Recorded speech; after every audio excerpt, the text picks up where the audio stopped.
Yeah, well, welcome to the Bugbook Historical Microcomputer Museum here in Floyd, Virginia.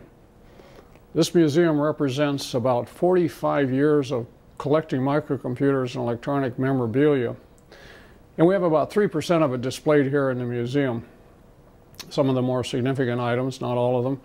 But it's a small museum. We have a lot of visitors, and they're always fascinated with the early microcomputers. Our collecting history basically is microcomputer. We did not get into the big computers, so we basically started with the first microcomputer, microprocessor, the 4004, and you know, the Mark 8, Apple ones, and so forth. So our computer museum here is a representation of the early microcomputer history. We're here in the warehouse, and this is the second day of packing. 4 packers here today. We had 3 on Tuesday.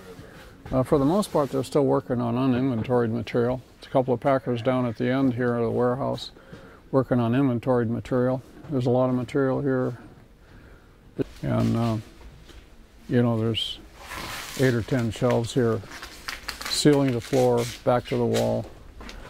Like I said, there's probably in the range of 2,500 parcels in here, somewhere plus or minus. First started working with him, I said, well, you don't want the ham radio equipment, do you? He said, oh yeah. He said, we're doing a vintage museum, technology museum of all electronic technology. So we probably packed on Tuesday 50 or 2 or 100 old radio kind of things. This shelf here has another 100 or so vintage ham radio, mostly ham radio, old pieces going back into the 50s and 60s, 70s. Some of them in the original box. How I ever acquired these, I do not know. You know, when you collect for so long, the pile just keeps getting bigger. Because I'm not a collector of old radios, but I ended up with, I don't know, 200 or 300 radios and associated pieces of equipment. A couple of gals back here from the moving company packing. Every piece goes in, is wrapped in bubble wrap, and then packed in a box. And most of the boxes you can put 2 or 3 parcels in. You know, some of them are pieces are big enough where you just put 1 piece in there, but they're packed quite well. Everything bubble wrapped and then put in a box and paper stuffed around it. So they ought to ship just fine between here and Georgia. Or they will ship just fine. I don't think there's any question about that.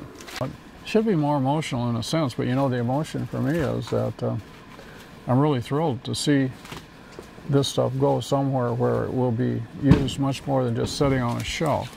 Now, I'm sure not all of it will be used, but it'll be where it can be used with an active museum. My museum here in Floyd is very, very teeny, and we just couldn't use hardly any of our inventory and put it on display, so I'm just real happy to see this inventory go to a large, really a great museum that can utilize a whole lot more of it than I did, and keep this technology for the future, and show it off and teach people what happened in the past. And I think it's a great thing. So I'm really glad to see it move on to a better place, really.